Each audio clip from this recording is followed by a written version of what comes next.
After installing a turbo kit on my ND Miata, things were amazing. I loved the extra power and I loved the benefits of installing a turbocharger.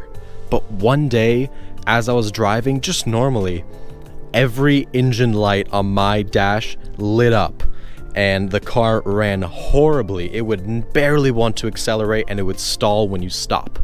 And my heart sank when I saw this the first time, and I immediately opened up the hood to see what happened. This story is very fascinating because it's going to teach you guys about diagnosing your car and really considering every aspect of an engine and figuring out how to fix problems that arise on your car. And of course, me being a DIYer and installing this turbocharger myself and modifying this car myself, I really was on my own with fixing this issue. And really, this is the fun about working on a car. You have to fix issues that you might not necessarily know the solution to within the first day or two. You really have to chew on it for a long time. And with this issue, it took me over a year to solve it. And here's how I did it. If you see me pointing to this fuse box a lot, it's because it has a lot to do with the fuses on this Miata. So let's talk about it. When the dash lit up like a Christmas tree, it was actually when I was on a road trip. I had a couple wrenches and that was really all the tools I had to fix the problem. So I popped open the hood and I went to go check out what was going on. And really, after spending 2 hours on the side of the road trying to figure out what was wrong, I came out fruitless. I was not able to find what the issue was. Little did I know when I was stranded on the side of the road that the solution was right in front of me. I checked every large fuse on the Miata and everything was fine. I took a look at the fan relay. I couldn't find what the issue was. So, to my defeat, I had to call a tow truck and wheel it all the way back to my house. At my house, I spent over 3 days looking at every bit of my Miata. I took a look at the engine codes as well, and I had 17 errors on my dash, ranging from internal torque modulation and calculations to the mass airflow sensor not receiving any input, to like the map sensor not working and crankshaft position sensors not working. Everything was wreaking havoc on this engine, and really I was left clueless as to what it could be because everywhere I looked, it looked fine. And that was until I checked the small fuses on my fuse box. Now, when I was stranded on the side of the road in the heat of the moment, I was checking these big plugs, seeing that, oh man, if it's an issue this big, it has to be one of these larger plugs. But no, it was actually the engine 1 fuse right here.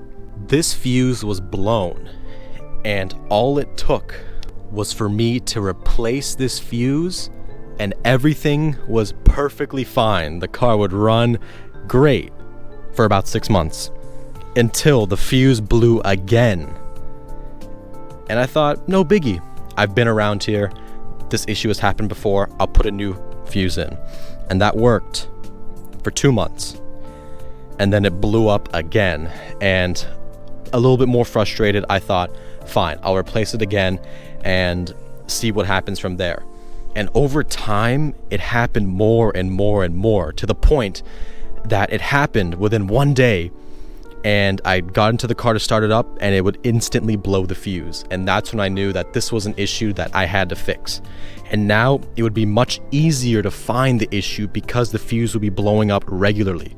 It would blow up every time I'd start the car.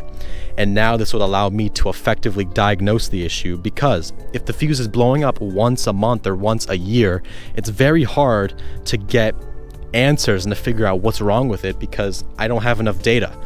Now with the fuse blowing up every time I start it, I can really check every aspect of the electrical system to figure out what's wrong. And honestly, I love working on cars, but when it comes to the electrical system, it's a headache.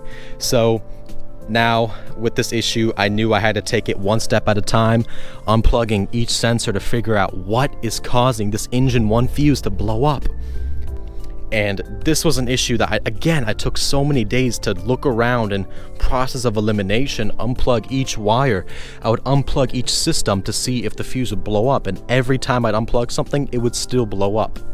And finally, a friend recommended to me to check where this engine 1 fuse goes to.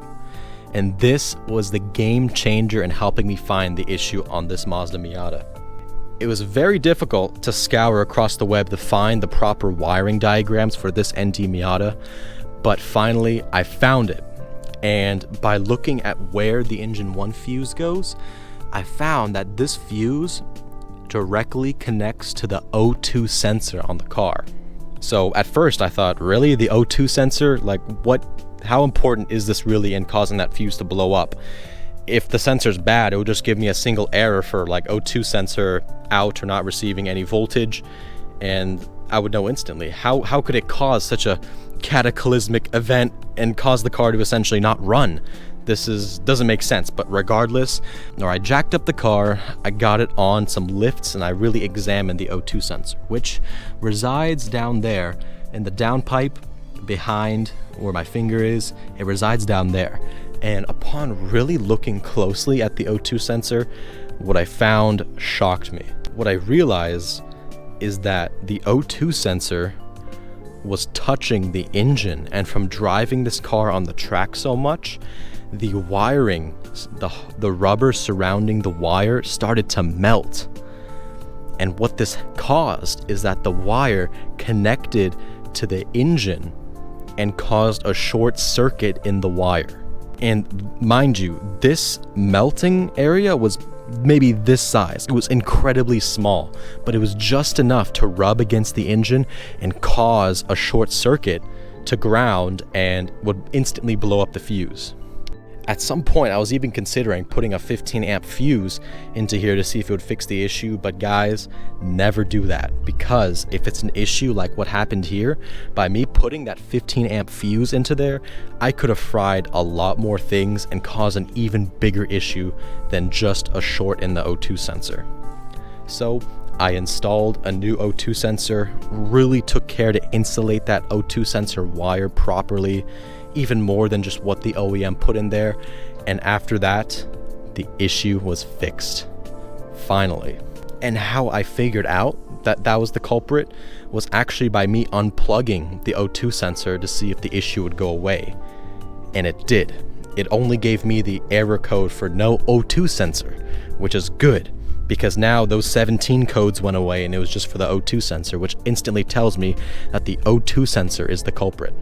So now, after replacing the O2 sensor, after a very difficult 2 to 3 years of figuring out what is causing this fuse to blow up, I finally figured it out. And I hope that this video gave you guys a little bit of insight into how to diagnose an issue that really doesn't have a direct answer online, especially if you're modifying your ND Miata or any other car for that matter. Really, you're on your own when you're figuring out these very niche type of issues, and it's good to come at these issues with a very open mind and to really narrow down what could the issue be. I took a process of elimination route, and I made sure to check everything. At first, I only checked these big fuses, and the lesson to me was to also check everything. If you put 95% effort into examining your engine, that issue could have been that last 5% that you just didn't mind, or that you just didn't care to check. And for me, it was this little fuse that I didn't care to check.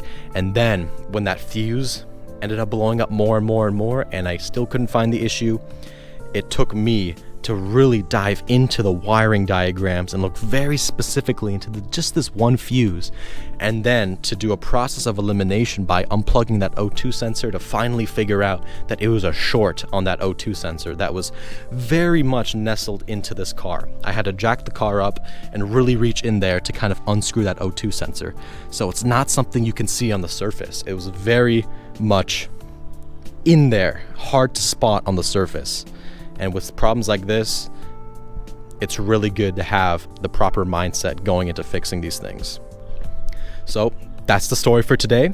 If you guys found some insight from this, like, comment, subscribe to the channel, and I will see you all in the next video. Peace out.